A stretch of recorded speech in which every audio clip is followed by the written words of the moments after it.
신명기 4장 9절로 14절입니다. 너는 스스로 삼가며 내 마음을 힘써 지키라 라는 하나님의 말씀 가지고 같이 묵상하도록 하겠습니다.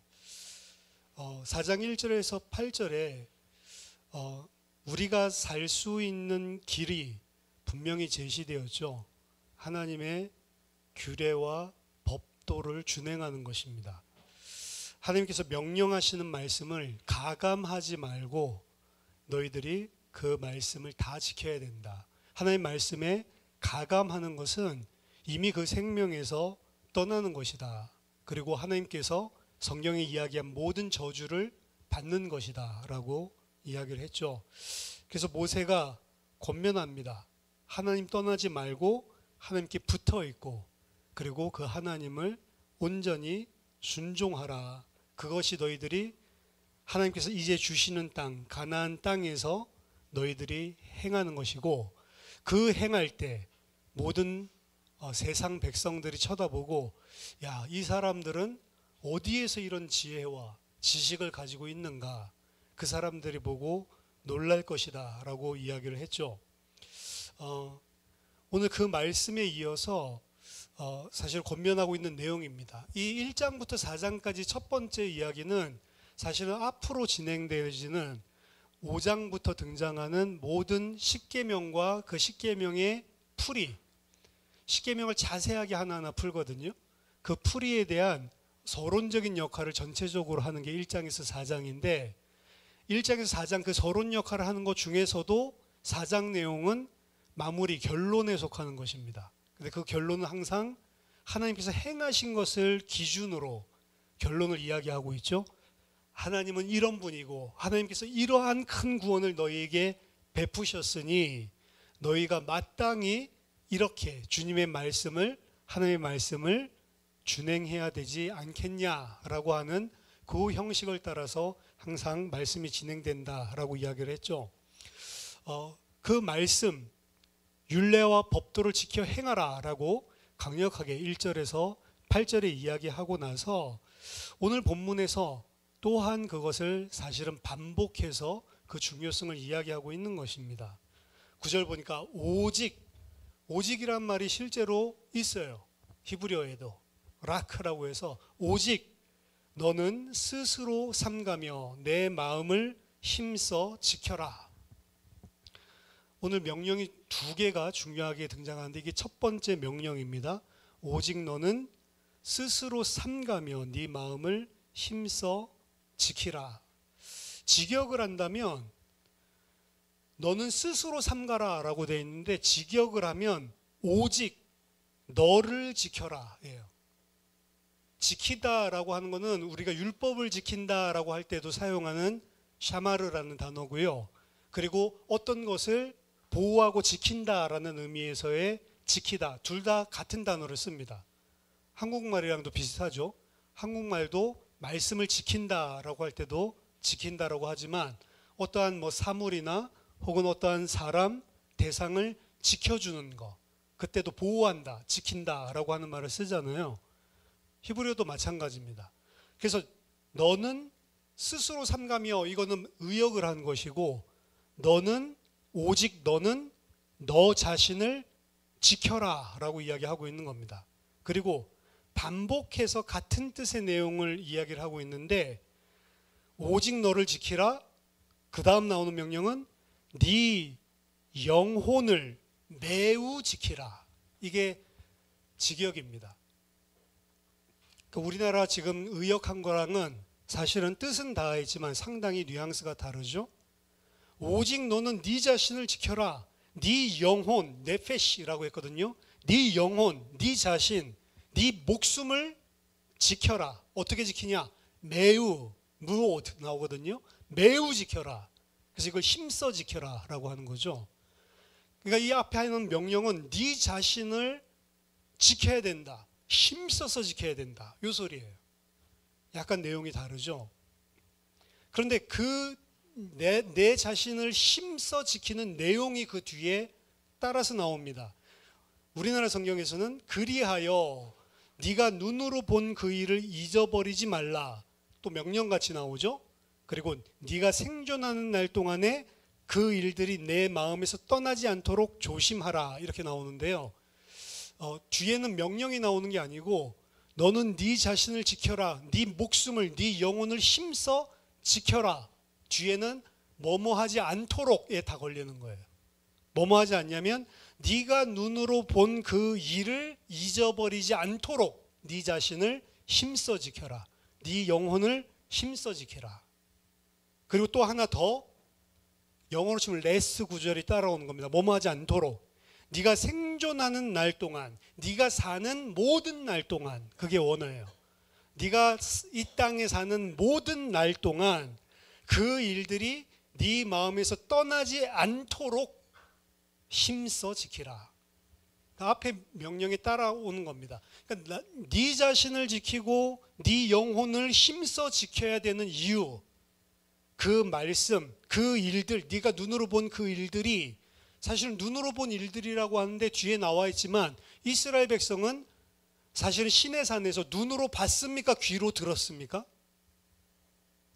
눈으로 본 것은 여호와의 임재할 때 나타나는 현상을 봤죠. 불기둥과 흑암과 천둥 소리 같은 거, 그런 번개치고 이런 것들을 눈으로 봤지만 실제로 그들이 그때 본 것은 눈으로 본 게 아니고 귀로 들은 말씀이에요, 사실은. 그래서 여기서 일들이라고 표현되어 있죠. 그게 히브리어로 데바림인데 드바림이라고 표현을 하는데, 드발은 따바르, 말이랑 일이랑 같은 단어로 써요, 히브리어에서. 그래서 thing이랑 어떤 것, 사물을 가리키는 어떤 것이랑 그 다음에 word, 하나님의 말씀이랑 똑같은 단어예요, 따바르. 그래서 그걸 이제 복수형으로 드바림 이렇게 되어 있는데, 드바림은 어떠한 일어난 일들, things, 혹은 말씀들, words, 두 가지가 다 되는 거죠. 그러니까 이것을 사실은 눈으로 너희들이 본 것을 이야기를 하지만 사실은 실제로 그들이 붙잡아야 되는 것은 귀로 들은 하나님의 말씀들을 의미하는 겁니다. 따라서 이것을 전체 그 말씀들로 다시 풀어주면, 오직 너는 네 자신을 지키라, 네 영혼을 힘써 지켜라. 왜냐? 네가 귀로 들은 그 말씀을 잊어버리지 않도록, 네가 사는 모든 날 동안 그 말씀들이 네 마음에서 떠나지 않도록 너는 네 영혼을 힘써 지키라 라고 명령하는 겁니다. 그러니까 하나님께서 명령하시는 어떻게 보면 가장 중요한 내용이에요. 그 말씀이 너에게서 잊어버리지 않도록, 그 말씀이 너에게서 떠나가리지 않도록 힘써 네 영혼을, 목숨을 지켜라 라고 이야기하고 있는 것입니다. 왜냐하면 그 말씀들이 사실은 네 영혼을 보존시키는 거기 때문에 그래요. 그 말씀들을 잊어버릴 때마다 이스라엘 백성은 사실은 망했습니다. 이 말씀들을 어디에 들어가서 지키라고 하냐면 그 땅에서 지키라고 그러죠. 제일 마지막 절에 보니까 하나님과 함께 하기 위해서는 그 말씀들을 지켜야 된다는 것이고, 그 말씀들을 안 지켰을 때 하나님께서 그들과 함께 있을 수가 없어요. 죄인이기 때문에. 그렇기 때문에 그 말씀을 놓친 그들에게는 항상 하나님 떠난 저주와 재앙이 찾아오는 것입니다. 그게 이방인들로 말미암아 압제를 당하는 형태로 가나안 땅에서는 반복적으로 드러나죠. 근데 그 반복적으로 드러난 이유가 뭐냐? 그 말씀을 계속 까먹어요. 이게 사실은 우리들도 마찬가지입니다. 하나님의 말씀을 들을 때 분명히 들었는데 그것을 어떻게 해요? 까먹어요. 네 자신을 지키기 위해서 그 말씀을 힘써 지키라. 지키라고는 마음속에 담아두라. 그 말씀을 준수한다라는 지키는 게 아니고 그 말씀을 기억을 해야 된다는 거예요, 일단. 근데 그 말씀을 이스라엘 백성들은 계속 잊어버렸습니다. 그리고 우리 또한 마찬가지죠. 말씀을 계속 잊어버리는 거예요. 그러기 때문에 문제가 생기는 겁니다. 오늘 이 지금 4장 9절에서 하신 말씀이 잠언서 4장 20절에서 23절에서 이야기하는 거랑 똑같은 말씀 같아요. 여기도 보면 이 마음과 생각에 대한 이야기를 하는데 제가 읽어드릴게요. 내 아들아, 내 말에 주의하며 내가 말하는 것에 네 귀를 기울이라. 그것을 네 눈에서 떠나게 하지 말며 네 마음속에 지키라. 그것은 얻는 자에게 생명이 되며 그의 온 육체의 건강이 됨이니라. 모든 지킬 만한 것 중에 더욱 네 마음을 지키라. 생명의 근원이 이에서 남이니라. 자, 마지막에 보면 모든 지킬 것 중에 네 마음을 지켜라 라고 이야기하고 있는데, 네 마음 지키는 내용이 뭐냐? 내가 하는 말씀에 주의하며 내 말씀에 귀를 기울이고 네 눈을 그 말씀에서 떠나지 말게 하고 네 마음속에 지키라. 그 이야기예요. 사실은 마음을 지키라는 게, 마음을 지키라는 게 그냥 마음을 지키는 게 아니고 말씀을 가지고 마음을 지키라라고 이야기를 하는 겁니다. 둘 다 똑같이 이야기하는 거예요. 우리가 마음을 경건하게 해야지, 그게 아니고 우리 마음속에 뭐가 있어야 된다고요? 말씀이 잊어버리지 않고 있게 만드는 게 내 마음을 지킨다라고 이야기를 하고 있는 거라고요. 마음을 똑바로 먹어야지 세상적인 그런 이야기가 아니라는 것입니다. 마음 똑바로 먹는 게 아니고 하나님의 말씀을 잊지 말고 기억하고 있으라는 거예요. 붙잡으라는 겁니다. 언제 동안? 네가 사는 모든 날 동안. 콜 하욤 되어 있거든요. 모든 날. 네가 살아있는 동안에는 모든 날 동안에 잊지 말고 기억해라. 그것이 네 자신을 지키는 것이고 네 영혼을 지키는 것이다 라고 이야기하고 있는 것입니다.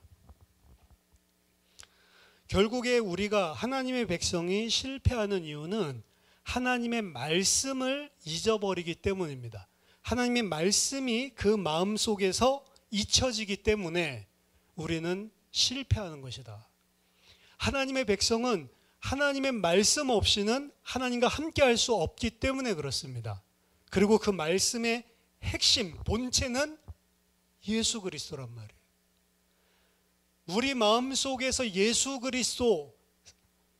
그리스도의 진리, 생명의 말씀이 떠나가 있는 순간 우리는 죽게 되는 거다라고 이야기하는 겁니다.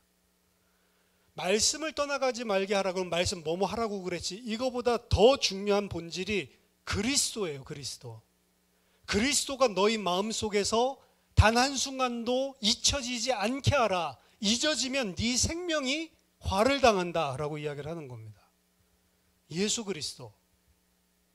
사실은 예수 그리스도라고 하는 그 어떻게 보면 하나님이 주신 하나님의 아들, 어떻게 보면 예수 그리스도 말을 많이 하지만 실제로 예수 그리스도가 나에게 행하신 것, 그 예수 그리스도가 누구신지 이것이 마음을 떠나지 않게 하는 게 가장 핵심이라면 하나님 백성의 삶에.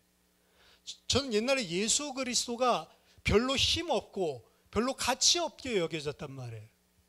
복음을 몰랐을 때에는 교회 다니면서 예수 그리스도 하죠. 근데 그 예수 그리스도의 이름, 그 예수 그리스도가 나와 함께 있다고 하는 게 그닥 별로 힘도 없어 보이고 그닥 별로 가치도 없어요.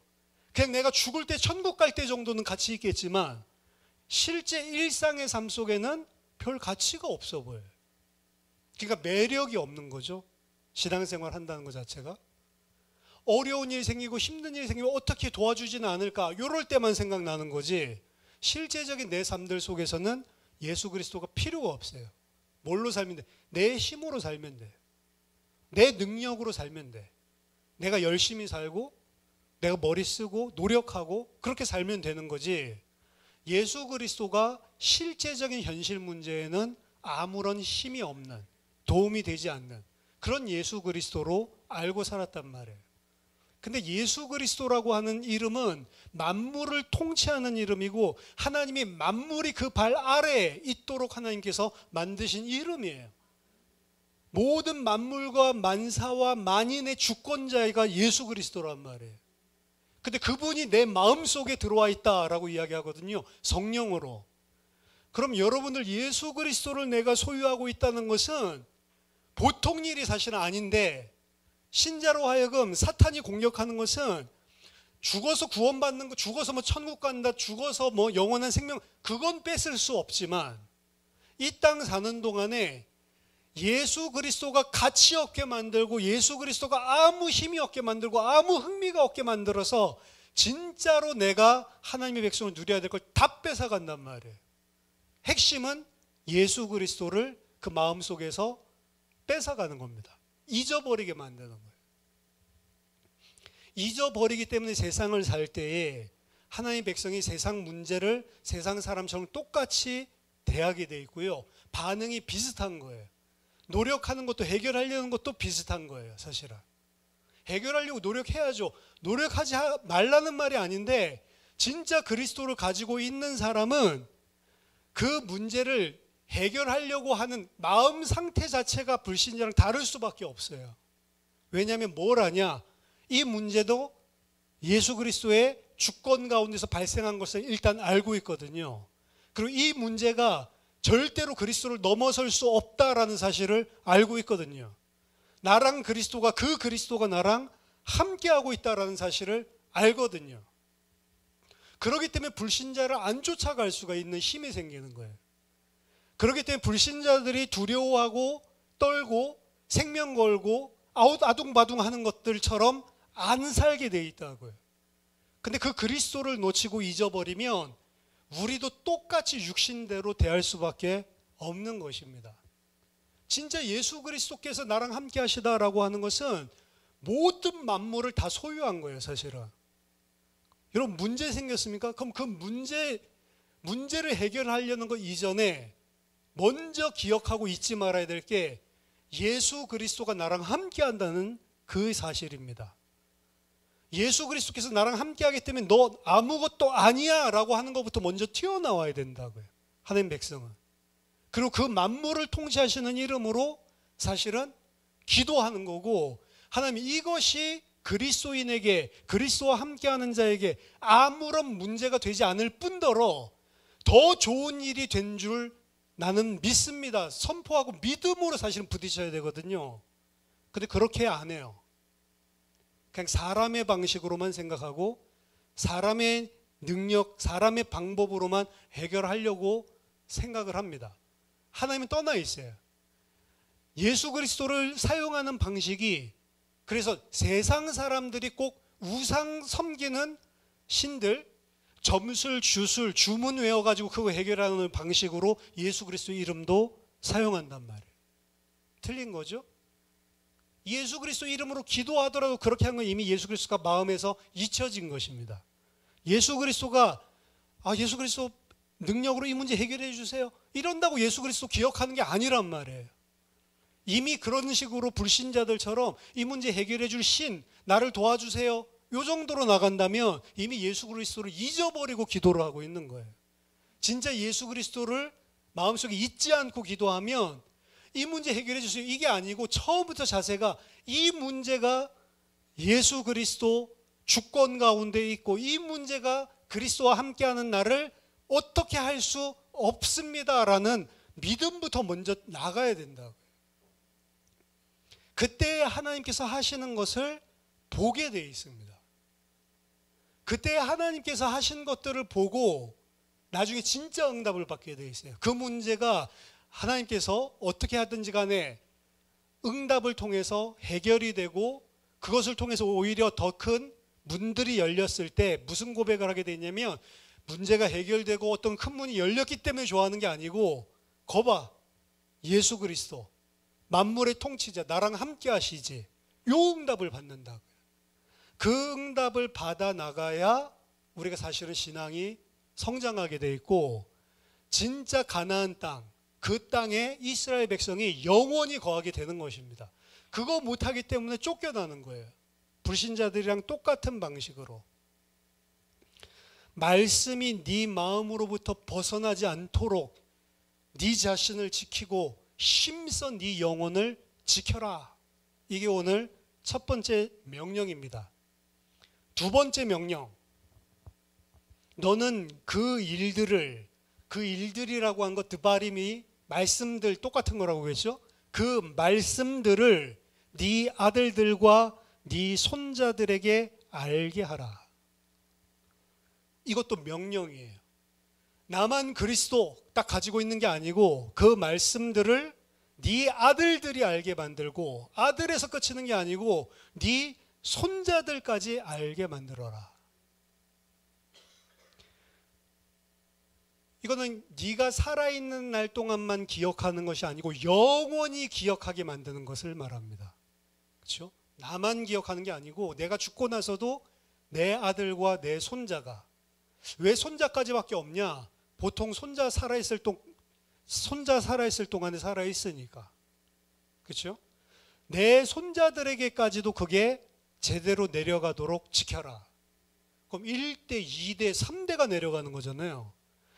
진짜로 내가 가진 믿음이 확실한 믿음이 맞는데, 이 믿음이 1대, 나 1대, 2대, 3대까지 내려가면 기적이 일어납니다, 사실은. 성경에 3대까지 내려간 케이스가 거의 없어요. 1대에서 거의 다 끝나버립니다. 다윗도 솔로몬 때에서 벌써 끝났어요. 다윗 혼자에서 끝난 거예요. 그대로 솔로몬에게 제대로 안 내려간 겁니다. 그렇죠? 그 솔로몬 아들은 어떻게 되겠어요? 그 솔로몬 아들 때에 아예 남왕국 북왕국으로 갈라져 버리죠. 그러니까 1대, 2대, 3대 요게 아브라함의 하나님, 이삭의 하나님, 야곱의 하나님이거든요. 1대, 2대, 3대죠. 1대, 2대, 3대 내려간 가문에 요셉이 태어나는 거 아닙니까? 그 요셉에게까지 전달됐어요. 1대, 2대, 3대, 거기도 힘든데 4대까지 내려가 버렸어요. 그가 완전히 어떻게 보면 전 세계적으로 영향을 주는, 하나님의 영광을 나타내는 그 일들을 하게 되는 거죠. 성경에서 여러분들이 생각해 보세요. 한 가정 안에서 1대, 2대, 3대까지 내려가는 경우가 거의 없습니다. 그리고 기독교인들도 가만히 살펴보세요. 1대, 2대, 3대로 내려가면 내려갈수록 어떻게 되냐면 그대로 전달되는 게 아니고 종교화되어집니다. 모양은 남아있는데 진짜 그리스도, 이거는 없어져 버려요. 특히 어디가 제일 잘 전달이 안 되냐? 2대. 2대가 역사적으로 제일 전달이 안 돼요. 내 아들뻘, 그 다음 제너레이션, 바로 우리 다음 세대에게 제일 전달이 안 돼요. 항상 패턴의 반복입니다. 역사에서도.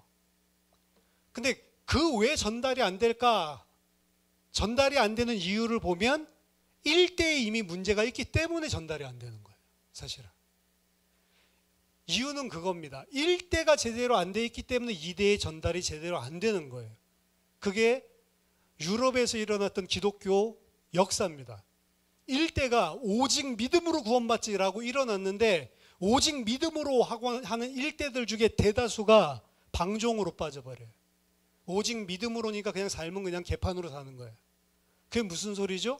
구원 받았는지 안 받았는지 모르겠지만 그 사람들은 그 마음속에 하나님의 말씀을 잊어버린 거예요, 말하자면. 그러니까 그 다음 세대들이 쳐다보고 한심하게 생각을 하는 겁니다. 같이 교회 다니는데 1세대들 쳐다보면서 한심하게 여기는 거예요. 저게 예수 믿는 거야?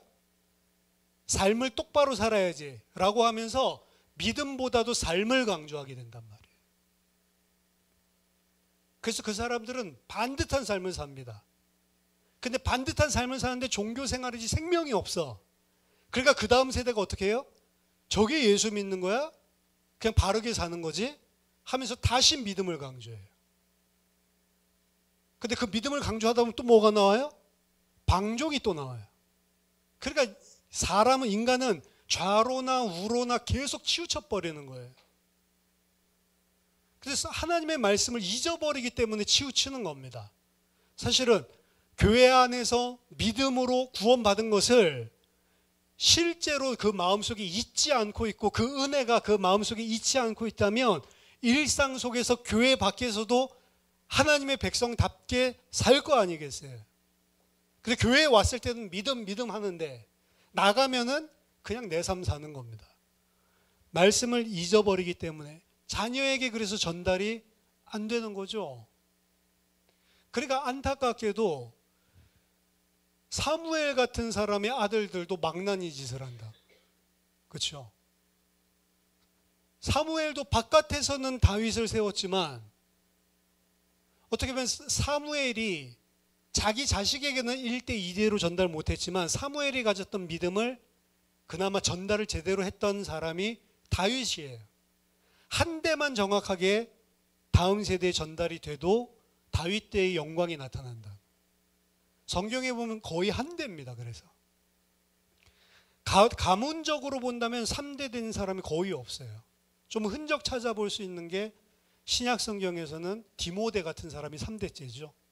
외할머니에 있던 게 어머니 유니스에게 있고 그리고 자기 자신에게까지 내려온 이 3대가 사실은 전달된 유일한 케이스라고 볼 수 있습니다. 바울은 뭐 자식이 없었는지 바울이 그 디모데를 키우기도 했지만 디모데 자신이 그 외조모에게 있었던 믿음이 계속 내려온 케이스란 말이에요.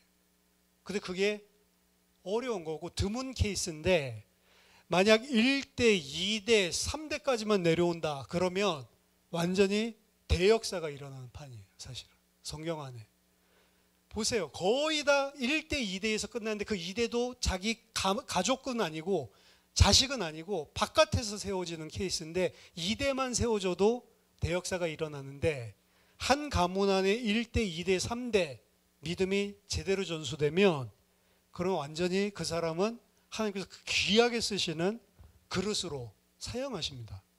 그러니까 어떻게 보면 이 일이 어려운 거죠. 이스라엘 백성들이 여호수아가 잘했잖아요. 여호수아 그 장로들이 사는 날 동안에는 여호와를 섬겼는데 그들이 죽고 나자마자 막바로 우상숭배에 빠져버리거든요. 그들도 1대에서 끝난 거예요, 사실은.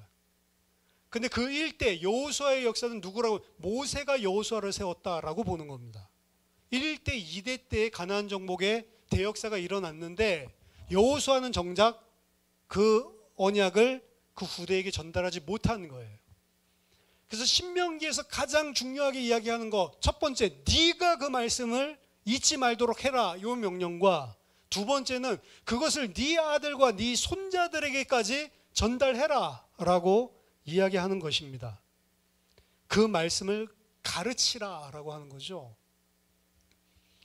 근데 이게 완전히 어떻게 보면 네 말씀을 자녀들에게 가르치라, 자녀들에게 안 되니까 바깥에서 가르치든 뭐 하든 가르치라 라고 이야기를 하고 있는데 그게 후대까지 한 번만 한 세대만 전달돼도 하나님이 큰 일을 이루신다 이 이야기를 하는데 중요한 것은 이 가르치라 라고 하는 것이 어떻게 보면 그 후대들을 위해서 내 아들을 위해서 내 손자들을 위해서 하는 일 같지만 사실은 그것을 가르치는 사람에게 가장 큰 유익입니다.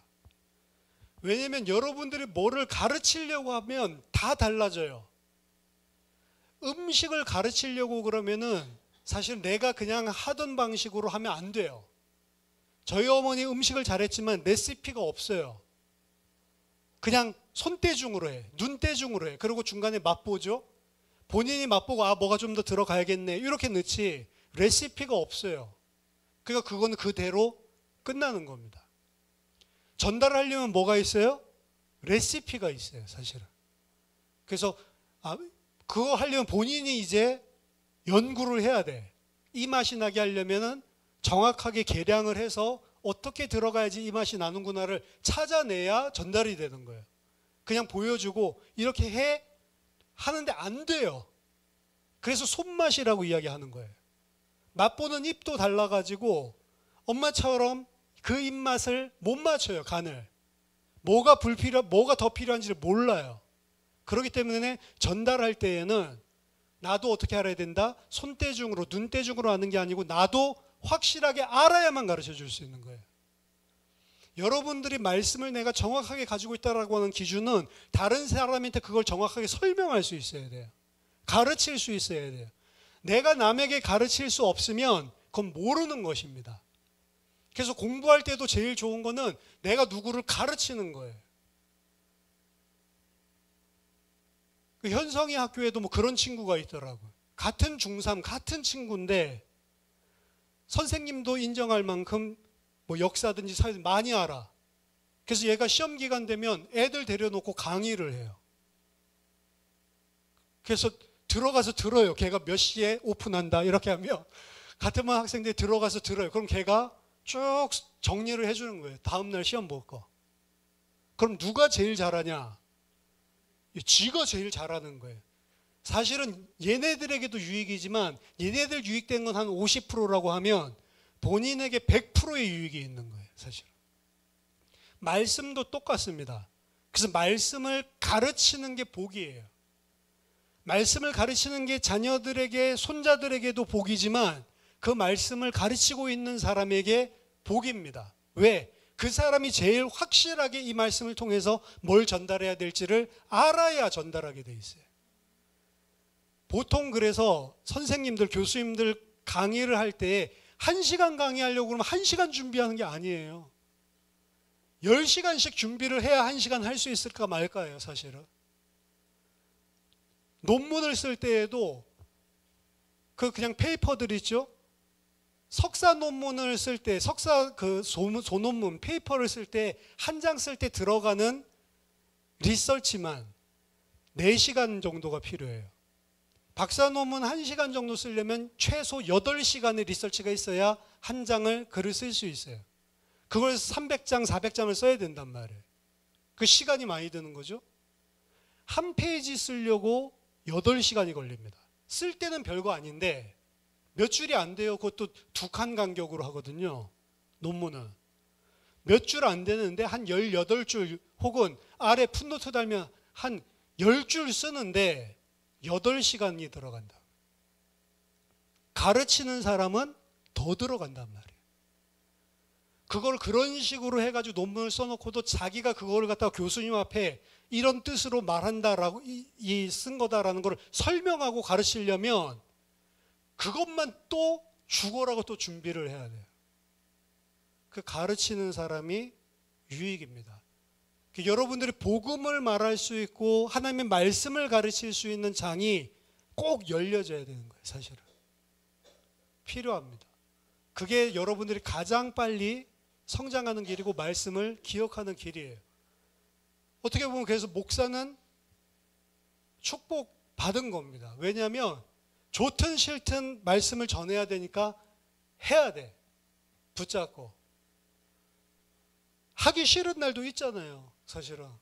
없겠습니까? 하기 싫은 날이 없겠어요? 그러니까 목사 하면은 무조건 해야 되니까 하기 싫어도 해야 되고 하고 싶다고 하는 게 아니고 하기 싫어도 그리고 다 준비해 놓고도 하기 싫잖아요. 그래도 해야 돼. 그렇죠? 근데 그게 복이라고요. 하나님의 말씀을 기억하고 말씀을 새기고 그 말씀이 내 것이 된다고요. 여러분들도 생각을 하세요. 생각을 하시고 진짜로 내가 말씀을 가르칠 수 있고 말씀을 전할 수 있도록 하나님 나에게 은혜를 베풀어 주시고 문도 열어주시고 반드시 문 열어주십니다. 그래서 말씀 가르치라고 하는 일석이조예요. 사실은. 그 말씀이 내 영혼을 떠나가지 않게 하고 그 말씀이 내 생명을 지키게 만드는 것 그리고 자손들에게 말씀 전하는 것 이 두 개가 다 이루어지는 게 사실은 이 말씀 가르치는 일입니다. 4장 10절에 네가 호렙산에서 네 하나님 여호와 앞에 섰던 날에 여호와께서 내게 이르시기를 나에게 백성을 모으라 내가 그들에게 내 말을 들려주어. 그렇죠?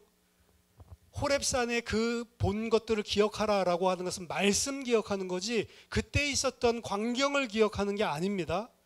보는 것이 중요한 게 아니고 듣는 것이 중요하다. 하나님을 보는 것이 중요한 게 아니고 하나님의 말씀 듣는 게 중요한 겁니다. 그들이 세상 사는 날 동안 나를 경외함을 배우게 하며 그 자녀에게 가르치게 하리라. 이미 호렙산에 모을 때 38년 전에 하나님이 하신 말씀입니다. 이 말씀을 그들에게 내가 들리게 해서 그들로 하여금 하나님을 경외하게 만들고 그리고 그 말씀을 그 자손들에게 자녀들에게 가르치도록 만들겠다. 말씀이 우리 가운데 있으면 우리는 어떤 사람이 되냐? 하나님을 경외하는 사람이 된다. 전도서 12장 13절에서는 하나님을 경외하고 그 말씀들을 지킬지어다. 이것이 모든 사람의 본분이니라. 사람의 본질은 하나님을 여호와를 경외하고 그 명령들을 순종하는 것. 이게 사람의 정의예요, 사실은. 모든 것들이 말씀 들음으로 그 말씀을 잊지 않고 마음속에 담아둠으로 모든 것이 다 시작되는 겁니다. 그게 사람 되는 길이에요. 말씀이 그 마음속에 없는 자들을 어떻게 보면 이방인이라고 하는 거고 짐승이라고 하는 겁니다. 짐승은 어떤 사람? 마음속에 그 말씀이 없는 사람. 하나님의 백성, 사람은 누구냐? 그 말씀이 그 마음속에 있는 사람. 그래서 유대인들이 같이 줄 안 선다고 이야기했잖아요. 짐승들이랑. 자기네들 여호와의 말씀을 가진 사람들이고, 저도 여호와의 말씀이 없으니까 이방인. 근데 이제 유대인들 중에 랍비들이 거의 대부분 대학에서 가르치거든요. 그 고대 근동학 교수들 중에 랍비들이 많아요. 고대 근동학 하면은 성경을 빼놓을 수가 없습니다. 왜? 아슈르바니팔 그 도서관이 발견되면서 옛날 고대 진흙판들, 점토판들, 그 책들이 발견됐단 말이에요. 그 이전까지, 그거 1900년대에 발견된 거고 1890 몇 년도에, 그 이전까지 고대에 있었던 고대 근동의 글은 성경밖에 없어요. 그러니까 고대 근동학 이거 연구하는데 텍스트는 성경이 가장 많은 방대한 양이고 가장 많은 연구 자료를, 성경 자체가 그러니까 꼭 히브리어로 쓰여 있잖아요, 고대. 그걸 갖다가 능수능란하게 알고 해석한 사람들 랍비들이죠. 그러니까 랍비들이 일반 대학교에 고대 근동학 교수로 실제로 많이 계시다고요. 그럼 그 사람들한테서 배우는 거죠. 누가? 이방인들이. 그러니까 우리 교수님도 거기서 공부하는데, 하버드에서 랍비알에서 공부하는데, 그 이방인들이 이렇게 다 히브리어로 읽고 해석하고 막 연구하니까 너희들에 대한 이야기가 구약 성경에 있다고. 그러면서 막 이방인들이 여호와의 도를 배우며 막 이런 걸 찾아주면서 너희들을 보고 성경에서는 의로운 이방인이라고 한다 이러면서. 하나님의 말씀이 있는 사람이 사람이에요. 그 마음속에. 그 말씀이 잊어버린 사람, 그 말씀이 없는 사람은 짐승인데, 그럼 그 말씀이 있는데도 불구하고 그 말씀이 잊어버린 사람은 어떻게 사는 거예요? 짐승처럼 사는 거예요. 짐승처럼. 그렇죠? 그러니까 우리가 진짜 하나님의 백성으로 살기 위해서는 말씀이 우리 안에 잊혀지지 않고 말씀이 계속 상주하게 만들고 계속 말씀이 생각나야 된다. 하나님을 경외하고 그의 명령들을 지키는 게 사람의 본분입니다. 11절 12절 너희가 가까이 나와서 산 아래에 서니 그 산에 불이 붙어 불길이 충천하고 어둠과 구름과 흑암이 덮였는데 여호와께서 불길 중에 너희에게 말씀하시되 음성뿐이므로 너희가 그 말소리만 듣고 형상은 보지 못하였느니라. 말씀만 들었죠? 보지 못했다라고 이야기하죠. 그들이 본 거는 불길, 어둠, 구름 이런 것들을 본 거지 하나님을 보지 못하는 거죠. 하나님은 볼 수 있는 분이 아니고 하나님은 말씀을 통해 들을 수 있는 분입니다. 음성뿐이 너희들이 들은 게 없다라고 이야기를 하죠. 그래서 말씀하는 거예요. 하나님의 현현, 임재는 형상으로 나타난 것이 아니고 하나님은 어떻게 우리와 함께하냐? 말씀으로 임재하고 말씀으로 함께한단 말이에요. 그들이 봤었던 건 산에 불이 붙었는데 그냥 불이 붙은 게 아니고 불이 충천하고 하늘에까지 닿았다라고 되어 있어요. 우리나라 말로 충천이라고 했는데 하늘에까지 올라가고 그런 현상들이 나타났나 봐요. 근데 그때 여러분들 출애굽기 19장을 보면 알겠지만 그 불길과 구름과 흑암 가운데서 하나님의 목소리가, 음성이 들리는데 산 아래에 있던 백성들이 들을 때에는 그 음성이 어떻게 들렸어요? 천둥 소리로 그냥 들렸다고요. 누구만 그 말씀을 정확하게 들을 수 있었어요? 모세만 정확하게 들을 수 있었다고요. 그래서 모세 중재자를 통해서 그 말씀이 무엇인지를 나중에 전달받게 되잖아요. 어떻게 보면 모세는 예수 그리스도를 예표하고 있는 건데, 그래서 예수 그리스도가 산에 올라가서 하나님의 말씀을 전하는 거예요, 제자들에게. 그게 산상수훈입니다. 모세가 혼자 산에 올라가서 그 말씀을 받아서 백성들에게 전했는데, 백성들은 그 음성을 들었는데 그 음성이 그 하나님의 말씀이 뭔지를 몰라. 천둥 번개 치는 것 같이 그냥 들을 뿐입니다. 근데 그 말씀을 그들에게 중재해서 제대로 풀어준 자가 모세죠. 그분이 예수 그리스도라고요. 못 알아들으니까 예수 그리스도께서 말씀이 직접 육신이 돼서 오셔서 하나님의 말씀을 확실하게 마지막에 아들을 통해 증거하셨다. 히브리서 1장 1절 3절. 이전에는 성경의 선지자들과 예언자들을 통해서 각종 모양과 각종 그림자로 이야기를 하셨는데, 이제는 마지막 때, 종말 때 하나님의 아들을 통해서 이제 모든 계시, 가장 선명한 계시의 절정을 이루었다라고 이야기하는 거죠. 이건 또한 다르게 또 생각을 해보면, 하나님의 말씀을 듣는데 그 말씀이 예수 그리스도를 통해서 들려지지 않으면 그 말씀 듣는 것이 다 천둥 소리에 불과하단 말이에요. 말하자면 유대인들이 성경을 그렇게 연구하면서도 예수 그리스도 필요 없다라고 이야기하잖아요. 그 사람들에게는 이게 천둥 소리에 불과한 것입니다. 말씀이 뭘 통해 들려져야 돼요? 예수 그리스도의 계시, 예수 그리스도의 중보를 통해 예수 그리스도로 들려져야 돼요. 사실은 모든 말씀을 통해 예수 그리스도가 발견되어지고 예수 그리스도를 통해 하나님이 보여지는 것입니다. 이스라엘이 하나님과 관계 갖는데 가장 우선시되기도 하고 가장 유일한 통로로 지금 말씀을 이야기하고 있는데, 그 말씀의 실체가 예수 그리스도인데 그 말씀을 놓치고 듣는 거는 천둥 소리 듣는 거랑 똑같은 것이다. 그래서 말씀은 유대인식으로 읽으면 안 되고 예수 그리스도로 재해석해야만 되는 겁니다. 예수 그리스도로 새롭게 우리가 말씀을 깨달아야 돼요. 그 안에서 예수 그리스도의 진리가 생명이 보여져야 되는 겁니다. 13절, 여호와께서 그의 언약을 너희에게 반포하시고 너희에게 지키라 명령하셨으니 곧 10계명이며, 10계명이란 말은 없습니다. 10개의 말이며 이거예요. 10개의 말씀들, 10가지 말씀들. 10계명이라고 하는 표현이 많이 쓰이지 않습니다. 신명기에서 오늘 포함해서 2번 쓰이고 출애굽기에서 1번 쓰이는데 10개의 말씀들이라는 소리예요. 그럼 10개의 말씀들은 10가지 말씀을 이야기하는 게 아니고 10은 충만수죠.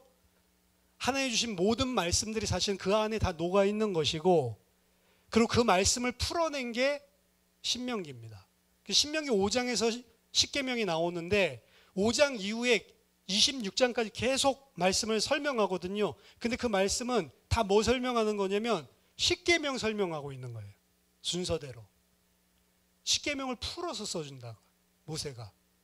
그래서 이 10개의 말씀은 10가지 말씀이 국한되는 것이 아니고 이걸 풀어서 쓰고 그 의미를 생각하면 사실 하나님이 원하시는, 하나님이 우리를 향하신 뜻이 무엇인지 이게 다 풀어져서 나온다는 겁니다. 그걸 쭉 풀어놓은 게 모세의 신명기의 설교고, 예수님은 그걸 또 쫙 압축시켜서 2가지로 이야기를 하는 거예요. 하나님 사랑, 이웃 사랑, 2가지로 이야기를 하는 겁니다. 근데 여기서 이 10개의 말씀은 그냥 계명, 뭐를 지켜라 이런 의미로 쓰인 거라기보다는 언약의 개념에서 쓰여진 겁니다.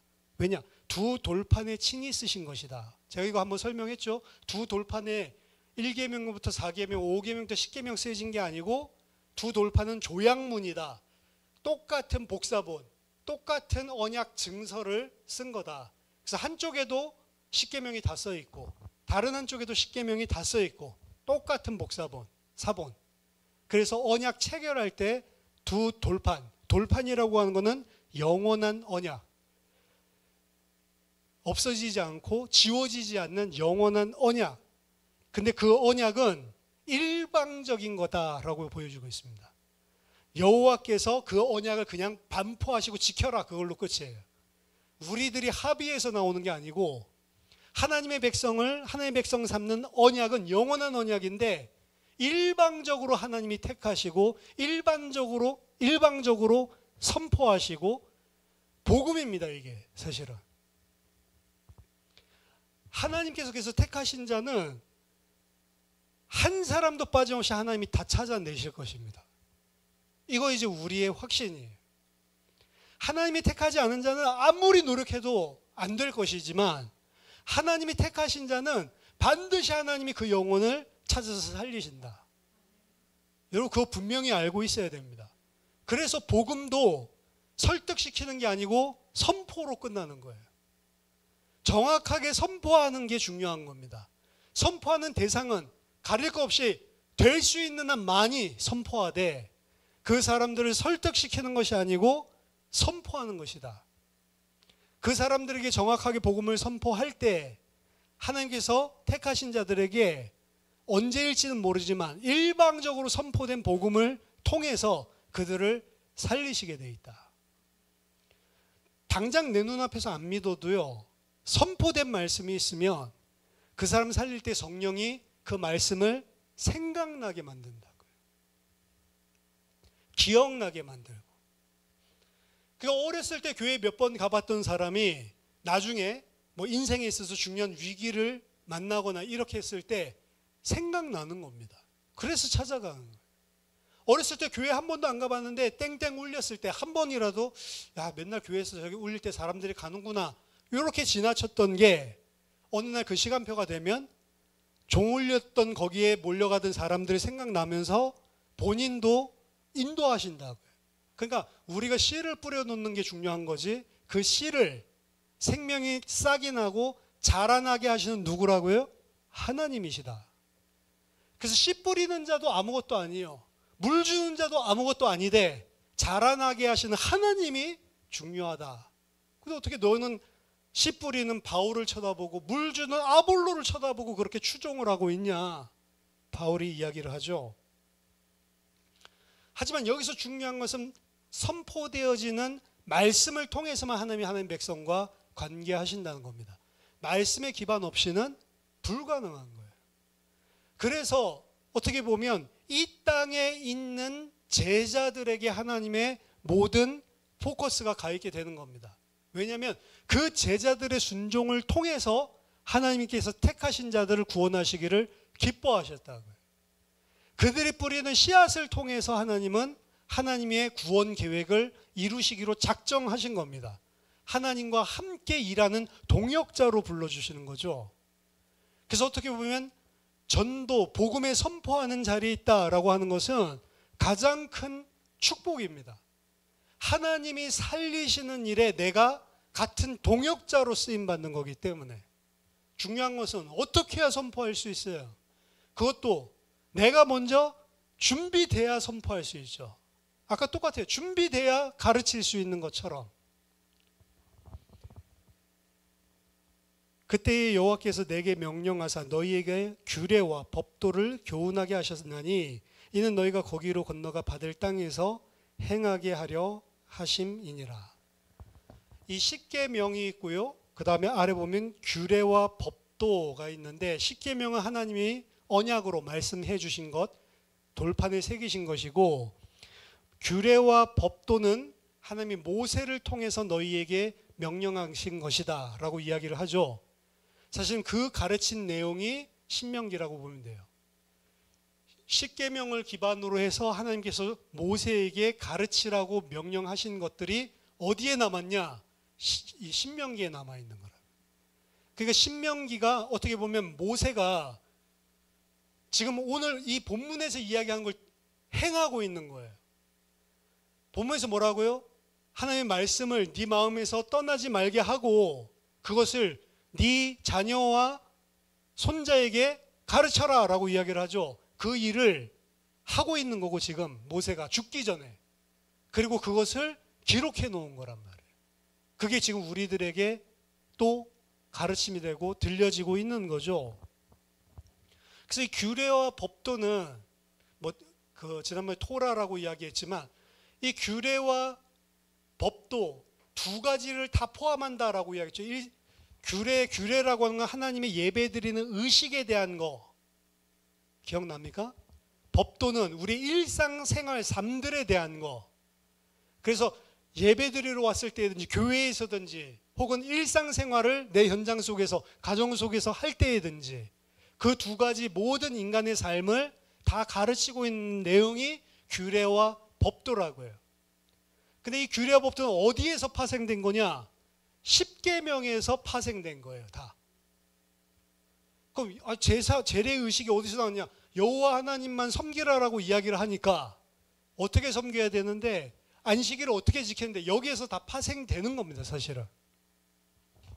예를 들면 출애굽기 21장 12절에 살인죄에 대한 형벌은 사형이다 라고 이야기를 합니다. 살인하지 말라 십계명에서 이야기하는데, 그럼 만약 살인을 하면 어떻게 되냐? 이제 규례와 법도 차원에서는 살인한 자는 사형이다. 근데 살인을 했을 때 고의로 한 사람은 무조건 사형이고, 고의로 하지 않고 우발적으로 한 사람은 어떻게 하냐? 그 도피성으로 피하게 해라. 도피성에 피하게 하고, 그리고 적법한 거기에 따른 심판을 받기 전까지 피해 보복자가 그 피를 흘리지 못하도록 보호해줘라. 왜? 의도적인 살인이 아니니까. 의도적인 살인을 한다면 도피성이 아니라 제단 뿔을 잡고 있을지라도 끌어내서 죽여라. 그럼 이게 살인하지 말라라고 하는 거에 대한 구체적인 율례와 법도가 나오는 거죠. 그러니까 이 두 가지 십계명에 대한 규례와 법도를 어떻게 보면 구체적으로 삶 속에 적용시켜서 풀어 써준 게 사실 이 모세가 가르치는 내용이고, 그렇게 본다면 지금 모세는 하나님이 하신 한 말씀을 쭉 풀어서 그 의미를 설교하고 있는 거예요. 그래서 이게 고별 설교면서 모세의 마지막 유언이면서, 그래서 유언적인 설교다라고 우리가 서론에서 이야기를 했죠. 언약을 준수한다라고 하는 것은 결국 십계명은 언약 체결이라고 그랬죠. 근데 그 언약을 우리가 준수하고 언약을 지킨다라고 하는 것은 일상생활의 모든 영역 속에서 그 말씀이 적용되고 있는 상태라고 할 수가 있습니다. 그러니까 그 말씀이 너에게서 떠나가게 하지 말라라고 하는 것은 모든 삶 속에서 그 말씀이 적용되어지고 그 말씀을 기준으로 우리가 생활하고 있는 상태. 근데 그 말씀이 뭐라고요? 예수 그리스도라고요. 그 여러분들의 모든 삶들 속에서 예수 그리스도가 나랑 함께하는 자다, 요거를 잊지 말라고요. 예수 그리스도가 누구신지를 알면 알수록 더 좋은 것은 그분이 그냥 나랑 동떨어진 게 아니고 내 안에 성령으로 나랑 함께하고 계신다라고 하는 것 때문에 중요한 겁니다. 그럼 그거를 잊지 않고 있는 사람이 문제를 바라볼 때랑 그것을 잊어버린 사람이 문제를 바라볼 때 다른 것이고, 그것을 아는 사람이 사람을 만나고 내 일을 할 때 다 다르게 되어 있다는 거예요. 말씀을 잊지 않도록 네 자신을 지켜라. 지키는데 어떻게 지켜라? 힘써 지켜라. 여러분들 말씀을 힘써 지키시기 바랍니다. 그게 내 자신을 지키는 거고 내 목숨, 영혼을 지키는 길이다 라고 오늘 모세가 이야기하고 있는 겁니다. 너는 스스로 삼가며 네 마음을 힘써 지키라. 여러분들이 여러분 자신을 말씀 가지고 힘써 지키는 한 주간 되기를 예수 그리스도의 이름으로 축원합니다. 기도하겠습니다. 살아계신 하나님 아버지, 은혜를 감사드립니다. 우리로 하여금 하나님의 말씀을 우리 마음속에 깊이 간직하며 말씀을 잊지 않도록 하나님의 은혜를 베풀어 주시옵소서. 힘쓰지 않으면 우리는 말씀 잊어버릴 수밖에 없는 존재임을 깨닫게 하시고 하나님의 말씀을 힘써 지키는 한 주간 되게 하여 주시옵소서. 그리스도께서 내 안에 항상 계시고 내 생각 속에 항상 있도록 우리를 성령으로 지켜 주시옵소서. 예수 그리스도 이름으로 기도하옵나이다. 아멘.